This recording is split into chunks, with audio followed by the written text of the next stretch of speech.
হৃদয় নন্দন বনে নিভৃত এ নিকেতনে, এসো হে আনন্দময়, এসো চির সুন্দর। আমার জীবন আরাধ্য, জীবন সর্বস্ব, পরম প্রেমময়, পরম দয়াল শ্রী শ্রী ঠাকুরের শ্রীপাদ পদ্মে জানাই আমার জন্ম জন্মান্তরীণ আভূমিলুণ্ঠিত কোটি কোটি ভূমিষ্ঠ প্রণাম। তারি লীলা সঙ্গিনী জগত জননী পরমারাধ্যা জগবরণ্যা শ্রী শ্রী বড় মায়ের শ্রীপাদ পদ্মে জানাই আমার আভূমিলুণ্ঠিত কোটি কোটি ভূমিষ্ঠ প্রণাম। তাঁরই জ্যেষ্ঠত্বজ জীবন্ত সত্যানুসরণ পরম পূজ্যপাদ শ্রী শ্রী বরদা শ্রীচরণ যুগলে জানাই আমার আভূমিলুণ্ঠিত কোটি কোটি ভূমিষ্ঠ প্রণাম। বর্তমান সংঘাচার্য দেবের শ্রীরাঙা পাদ পদ্মে জানাই আমার আভূমিলুণ্ঠিত কোটি কোটি ভূমিষ্ঠ প্রণাম। পূজনীয় অবিন্দাদা সহ গুরু পরিবারের সবার শ্রীচরণে আমার আভূমিলুণ্ঠিত অসংখ্য ভক্তিপূর্ণ ভূমিষ্ঠ প্রণাম জানাই। উপস্থিত সকল প্রণম্য পদে আমার ভক্তিপূর্ণ প্রণাম। সবাইকে জানাই নব অরুণোদয়ের ইষ্টরাং শ্রদ্ধা নিষিক্ত, প্রীতিসিক্ত ভালোবাসা ও জয়গুরু। আমার শরীরটা একটু খারাপ, ঠান্ডা লেগে বেশ একটু জব্দ হয়ে গেছি আর কি।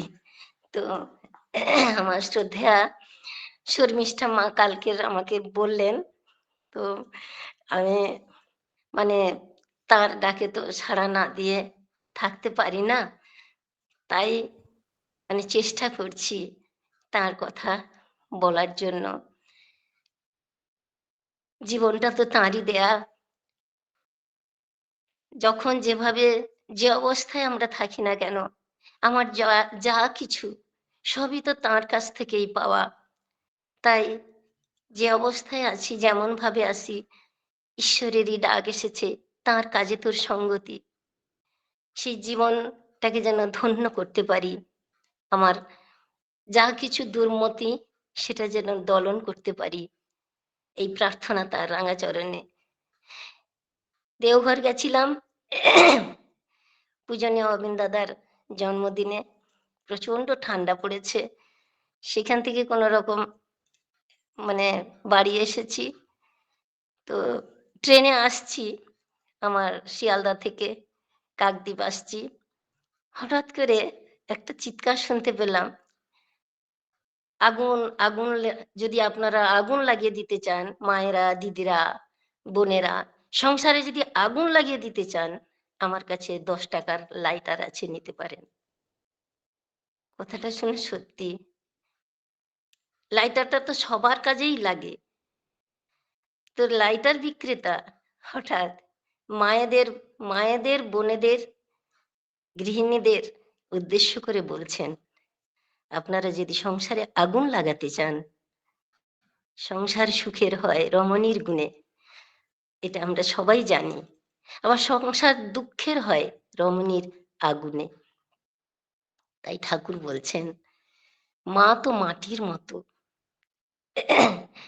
এই মায়েরা, আর মা যদি সেই নিজের খেয়াল যতটা, সেই খেয়াল বা সেই খেয়ালের ঝোঁক বেশি না রেখে যদি স্বামীর নেশায়, স্বামীর প্রতি নেশা যদি প্রবল হয়, তাহলে সেই সংসারে, সেই মায়ের গর্ভে যে সন্তান আসবে, সে সমস্ত দিক থেকেই ভালো হবে।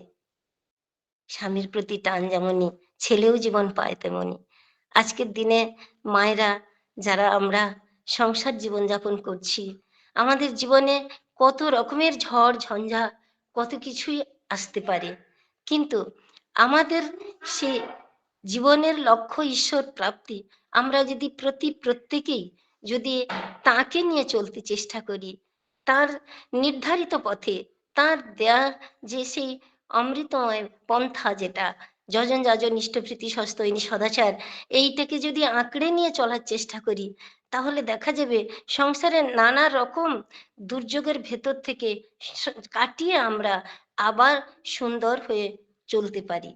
তাই তার করুণা, যে তার দয়া কেমন ভাবে আমাদের প্রতি প্রত্যেকের মধ্যে মানে বর্ষিত হয়, তার করুণা কিরণে আমরা সবাই যে উদ্ভাসিত। যদি আমরা তাকে নিয়ে চলি ঠিক ঠিক সময়ে, তিনি যখন যখন যেমন যেমন ভাবে আমাদের চলতে বলেছেন, সেই ঠিক ঠিক সময়ে যদি আমরা চলার চেষ্টা করি, এই যে নাম ধ্যানের লিঙ্ক, এটা আমাদেরকে যে কতখানি উপকৃত করেছে। আমরা হয়তো প্রার্থনা করি, ইষ্টভৃতি করি, তার আগে একটু নাম ধ্যান করি, কিন্তু না, এখানে আমরা এই যে 4টে থেকে উঠবই, আমরা নামে বসতে হবে, এই লিঙ্কে যুক্ত হতে হবে।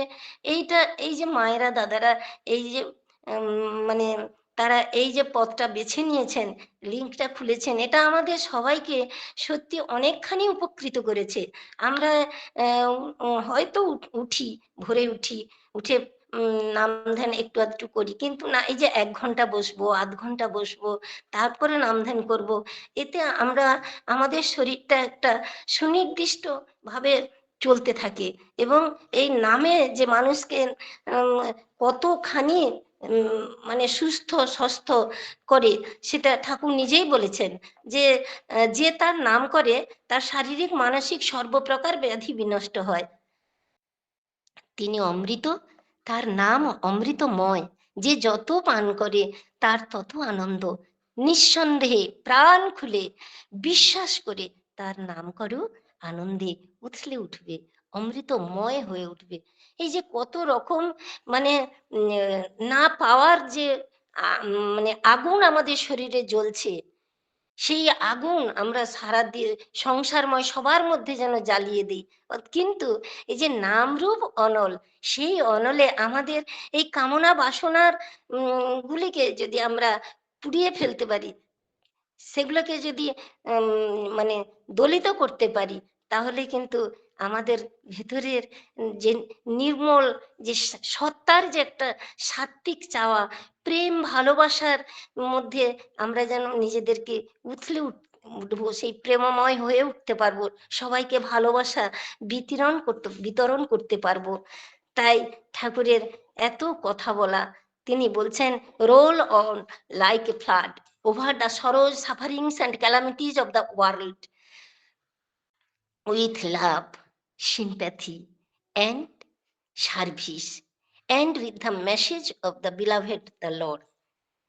তুমি জগতে প্লাবনের মতো ঢলে পড়ো। কার বিরুদ্ধে?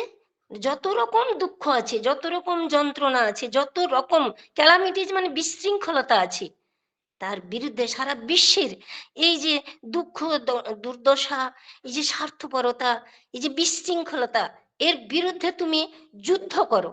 আমাদের সবাইকে যোদ্ধা হতে বলেছেন। কি নিয়ে?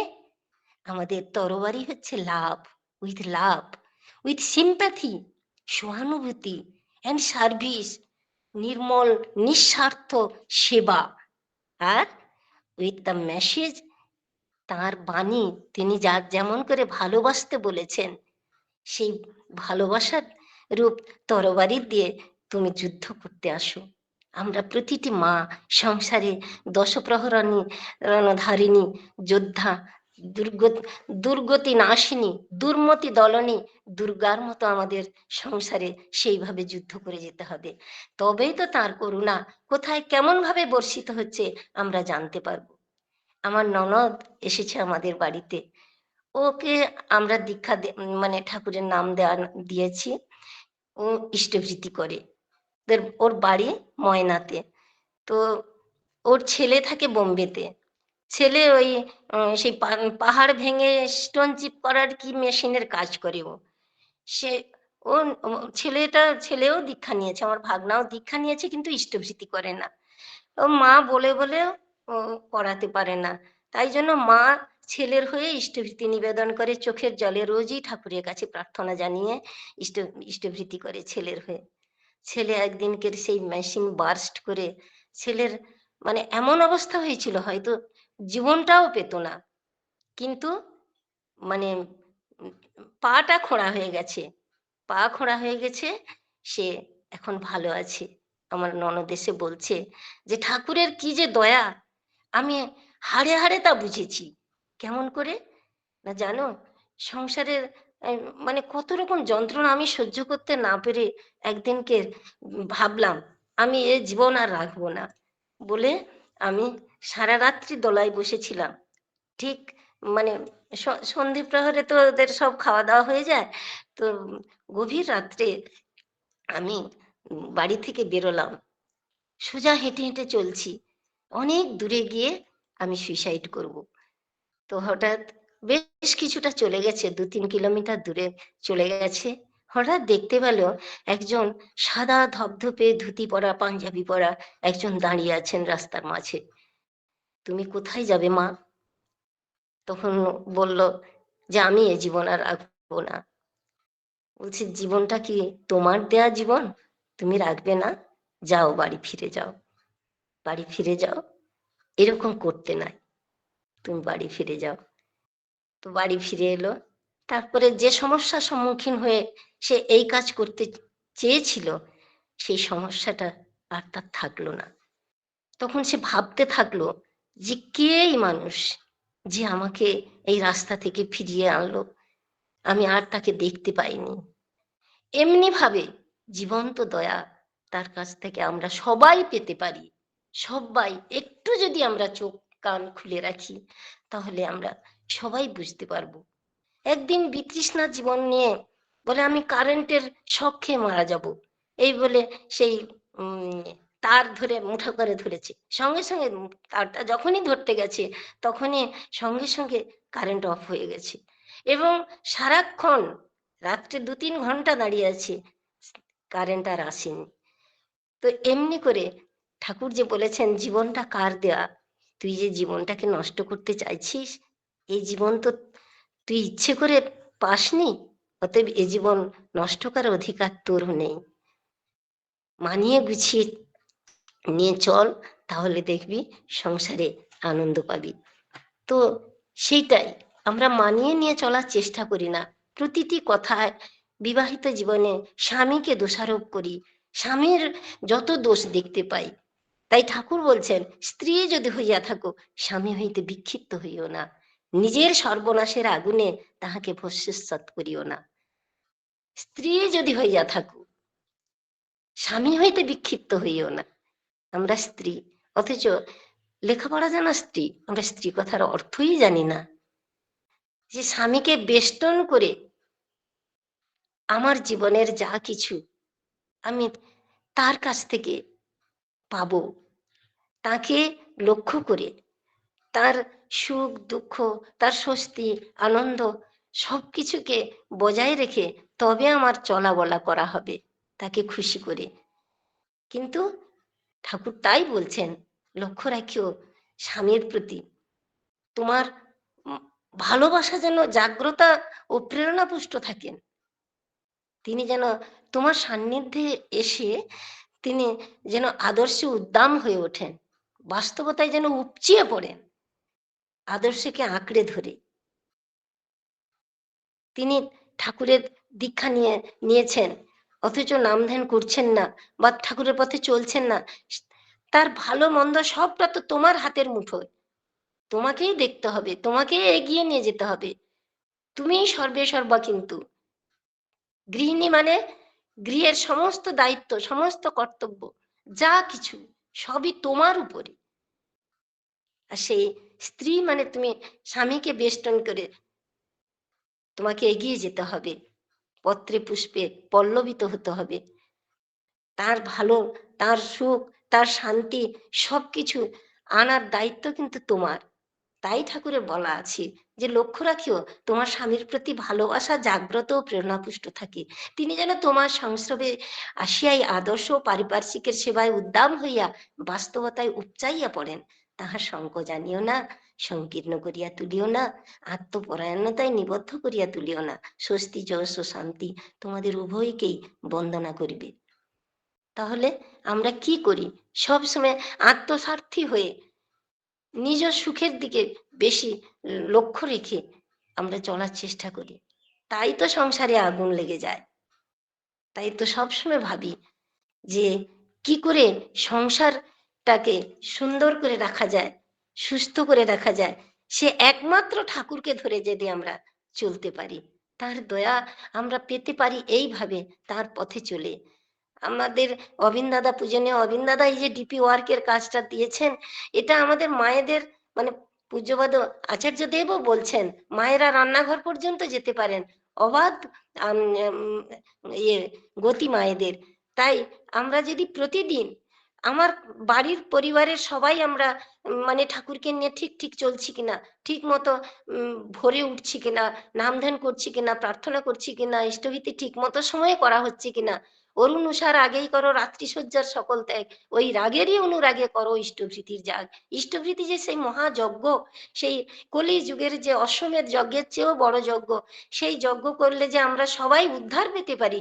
যে ইষ্টভৃতি ঠিক মতো করে, ঠিক ঠিক নাম ধ্যান করে ইষ্টভৃতি করে, তার কোনো ক্ষতি হতেই পারে না, হবেও না। ঠিক যদি এটা আমরা ভাবি যে সেই ইষ্টভৃতি যজ্ঞ, এটা মনে করে যদি আমরা সেইভাবে নাম ধ্যান করে ইষ্টভৃতি নিবেদন করি, তাহলে কিন্তু আমাদের সমস্ত রকম বিপদ আপদ কেটে কেটে যেতে পারে। আর সেই রাগেরই অনুরাগে করো অনুরাগ। আমরা গানের মধ্যে দেখি রাগ, রাগ একটা সঙ্গীত, ক্লাসিক্যাল সঙ্গীতকে শেষ করা যাবে না।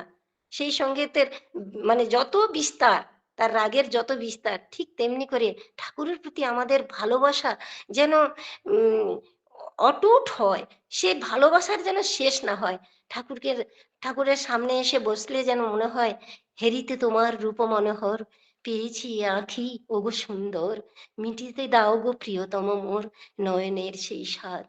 যেন সকল সত্তা দিয়ে যেন তাকে দর্শন করতে পারি, তাকে উপভোগ করতে পারি, যেন ভাবতে পারি তুমি আছো আমি আছি বড় কাছাকাছি, আমার নাই ভয়, নাই জড়তা, নাই সংশয়, আমার কিছু নাই, আমি তুমি শুধু আমার, আমি তোমার। I love you, I love you ঠাকুর।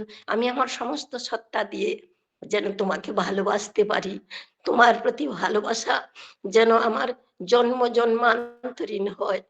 তোমাকে পেয়ে আমি যেমন ধন্য, আমি যেমন সুখী, আমি যেমন শান্তিতে আছি, প্রতিটি মানুষকে, প্রতিটি মাকে যেন বলতে পারি এসো তোমরা ঠাকুরের কাছে এসো, তার সেই মহানাম নাও, তাকে নিয়ে তোমরাও ভালো থাকো, সুন্দর থাকো।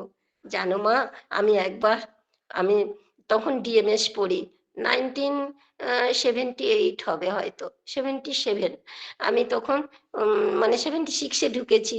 তো পুজো উৎসবে বাড়ি আসছি, পুজোর ছুটিতে বাড়ি আসছি, আমার বিশাল বইপত্র, অ্যানাটমি ফিজিওলজি সমস্ত বই নিয়ে আমার ব্যাগটা ছিল খুব ভারী, সে ব্যাগটা নিয়ে আমি আসছি। তো আমাদের কাকদ্বীপ থেকে লঞ্চে করে পাথর প্রতিমা আসতে হয়, লঞ্চ পেলাম না বলে আমি নামখানা গেলাম, নামখানা থেকে 3 কিলোমিটার নদী পেরিয়ে হেঁটে এলাম, সেখান থেকে আবার নৌকোতে উঠে 4 কিলোমিটার হেঁটে আমাকে বাড়ি আসতে হবে। সন্ধে হয়ে গেছে, বৃষ্টি পড়ছে, সেই সময় আশ্বিন মাস। তো নদীর পাড় ধরে, তখন এখনকার মতো তো এত ভালো রাস্তা ছিল না, হেঁটে হেঁটে আসছি সেই ব্যাগ মাথায় করে নিয়ে, প্রায় 15 কিলোরও বেশি ব্যাগটার ওয়েট হবে। তো আমি সেই নদীর আমাদের সুন্দরবনের নদীর পাড়গুলো খুব সরু, মেঠো রাস্তা এবং এত পিচ্ছিল, প্রায় মানে হড়কে পড়ে যাওয়া হয়। তো আমি সেই ব্যাগ নিয়ে চলছি, আছাড় খেয়ে পড়েও গেলাম 2-3 বার, আবার উঠে আসছি, ঠাকুরের নাম করতে করতে আসছি। আমি 74-এ দীক্ষা নিই, 78-এ সস্তয়ে নিই। যাই হোক, আমি তখন আসছি নাম করতে করতে, আর ওই সময়টা না যেন সেই যৌবনের উত্তাল একটা আবহ, তো মানে ঠাকুরকে পেয়ে এত আনন্দ, যাকে দেখতাম তাকে কি করে ঠাকুরের শ্রীচরণে নিয়ে আসবো, এই ধান্দা আমার মাথায় সবসময় থাকতো। আমি সেই মানুষটাকে যেন ঠাকুরের দীক্ষা দেয়াতে পারি, ঠাকুরের কাছে প্রার্থনা করতাম, ঠাকুর কেমন করে কি বললে এই মানুষটাকে তোমার পথে আনানো যাবে, হে দয়াল তুমি আমাকে সেই বুদ্ধি দাও, সেই উপায় বলে দাও। এমনি করে সেই মানুষটাকে আর নাম করতে প্রায় নাম করার চেষ্টা করতাম। নাম করতে করতে আসছি, হঠাৎ দেখি একজন এসে বলছে, মা আর তুমি কোথায় যাবে? তারপরে টর্চ ফেলে দেখলো, ও আচ্ছা তুমি মুরারিদার মেয়ে, এত দূর যাবে কি করে মা, দাও আমাকে ব্যাগটা দাও, বলে আমার ব্যাগটা নিলেন। আমি যেন মনে করলাম ওই লোকটা ডিম ব্যাপারী, অর্থাৎ ডিম ব্যবসা করে, যে আমাদের বাড়ি টাড়ি থেকে মানে পাড়ায় যে ডিম কুড়োতে আসে, সেই লোকটা বলে, তারই মতো মনে হলো। আর আমি বলছি, কাকু আমি, না না আমি চলে যাব। বলছে না মা, তুমি আমাকে ব্যাগটা দাও না। বলে আমি দেবো না, জোর বলে তুই দে তো আমাকে ব্যাগটা, তুই পড়ে টড়ে কাদা হয়ে গেছিস, দে আমি ব্যাগটা নিয়ে যাচ্ছি। আর এই নদীর পাড় ধরে গেলে তো আছাড় খাবি, আয় ভেতর থেকে যাবি। আর বলে আমাকে ভেতরের একটা রাস্তা দিয়ে, সেই তখন ধানের আলের ভেতর দিয়ে উনি আমাকে নিয়ে এলেন বাড়ির কাছাকাছি।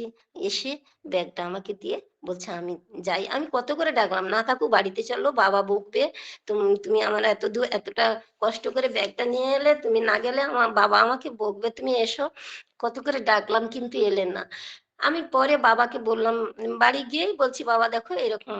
বাবা সঙ্গে সঙ্গে বেরিয়ে টর্চ, আমাদের 5 ব্যাটারি লাইট ছিল, টর্চ ফেলে দেখলো, ডাকলো, দেখতেই পেলো না। পরে ওই রকম ওই কাকুকে দেখে আমি যখন বললাম কাকু তুমি এলে না কেন সেদিন আমাদের বাড়ি, বলছো কে, আম, কাকে বলছো, কি বলছো, আমি তো তোমার সঙ্গে আসিনি। ভাবুন তিনি কিভাবে, কত রূপে তিনি দেখা দিতে পারেন, কত রূপে তিনি আমাদেরকে, আমাদের এই যন্ত্রণা থেকে মুক্তি দিতে পারেন। এই ঘটনা আমি যদি আজকের এমন সময় থেকে আগামী দিন এমন সময় বলতে থাকি, তাহলেও মা শেষ করতে পারা যাবে না।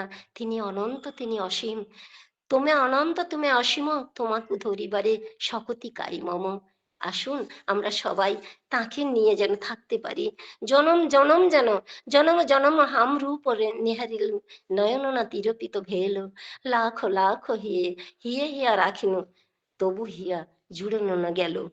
তাকে পেলে যে হিয়ার যন্ত্রণা দূর হয়, সেই শান্তি স্বস্তি তৃপ্তিতে যেন আমরা সবাই মেতে থাকতে পারি। তার শঙ্খ তোমাতে গর্জে উঠুক, দুষ্ট বুদ্ধিকে দমন করুক, মরণকে নিরসন করুক, সব যাতনার উপশম হোক। তার চক্র তোমাকে সুদর্শন প্রবুদ্ধ করে কৃতিবান করে তুলুক, অন্যায়কে অপসারিত করুক। জয় গুরু। বন্দে পুরুষোত্তম, বন্দে পুরুষোত্তম, বন্দে পুরুষোত্তম। জয় গুরু, জয় গুরু। খুব সুন্দর আমার তাপসী মা তার দয়ার কথা, তার নিজের জীবনের দয়ার কথা এবং তার পারিবারিক, তার ননদের উপরে যে দয়া বর্ষিত হয়েছে, পরম পিতাকে ধরলে যে কি হয় তার দয়ার কথা আমরা শ্রবণ করলাম।